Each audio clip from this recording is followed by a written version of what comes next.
আজি আকৌ লক্ষী পূজা। চহৰ গাঁৱৰ সকলোৰে ঘৰে দোকানে পূজা ভাগ পাতি আহিছে।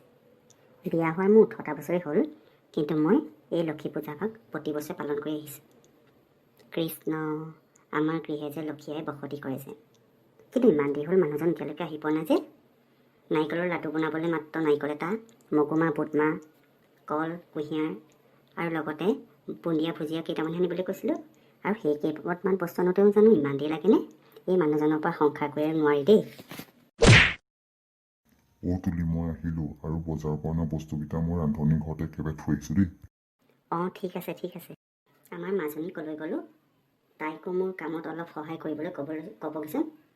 অকল পঢ়াৰ গইনালৈ তাই যে মোবাইল টিপি থাকে, যি হাঁহি মজগুল হৈ থাকে, তাই আপোনাৰ নিচিনা কামত একেবাৰে পালমৰাজনী হৈ পৰিলে দেই।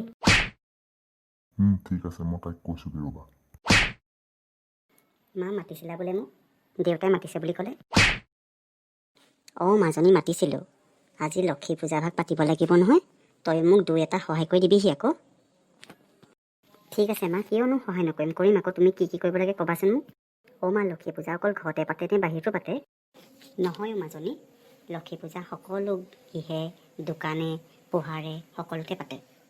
বিয়া নোহোৱাৰ আগতে আমি ল'ৰা ছোৱালী মখাই হাতত পলিথিন এটা লৈ পেলাই দোকানে দোকানে বুট মগু বুন্দিয়া ভুজিয়াবোৰ গোটাই, আৰু সেই বুট মগুৰে ৰাতি আমি দাইল কৰি খাইছিলোঁ। আৰু সেই দিনবোৰ যে কিমান ভাল লগা আছিলে, মনত পৰিলে যে একদম ভাল লাগি যায়। কিন্তু আমি এনেকুৱা দিন নাপামেই ন মা? নাই নেপালেও একো নাই, কিন্তু আমি ঘৰতে আমাৰ গোঁসাই ঘৰতে লক্ষী দেৱীক প্ৰতিষ্ঠা কৰি বুট মগু কল প্ৰসাদ দি পেলাই আমি লক্ষ্মী দেৱীক সন্তুষ্ট কৰিব লাগিব দেই। ঠিক আছে মা, ঠিক আছে। যাচোন যা, তই দেউতাক মাতি আনগৈ। আমি একেলগে গোঁসাই ঘৰত লক্ষী দেৱীক আগত চাকি ধূনা লগাই পেলাই আমি প্ৰাৰ্থনা কৰোঁ, আৰু লগতে মই লক্ষী চৰিত্ৰ পাঠ অকণমান পঢ়িম।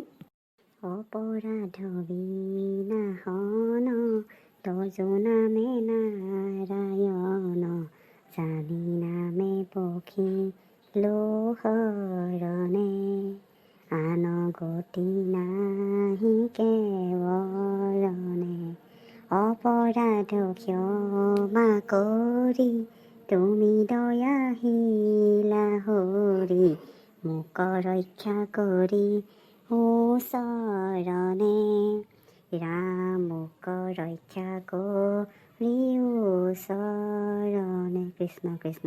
হে লক্ষ্মী আই, আপুনি যাতে আমাৰ ঘৰখনক সকলো দিশতে, আৰ্থিক ক্ষেত্ৰতেই হওক, চৰকাৰী চাকৰিৰ ক্ষেত্ৰতেই হওক, সকলো ক্ষেত্ৰতে যে উভৈনদী হৈ দেখা দিয়ে, মানে একো কষ্ট নহয় প্ৰভু, চলিবলৈ একো কষ্ট নহয়, সকলো ক্ষেত্ৰতে যাতে আমাৰ পথ প্ৰশস্ত হ'ব। কৃষ্ণ কৃষ্ণ।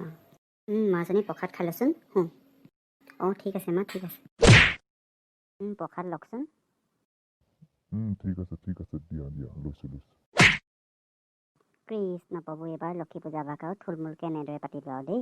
কৃষ্ণ, সকলোৰে মংগল হওক আৰু দেই। কৃষ্ণ কৃষ্ণ, আমাৰ গৃহে যে লক্ষ্মী আই একেবাৰে চাৰিওফালৰ পৰা বসতি কৰে আৰু দেই। কৃষ্ণ, এই মোৰ আপোনাৰ ওচৰত সৰল প্ৰাৰ্থনা। কৃষ্ণ কৃষ্ণ।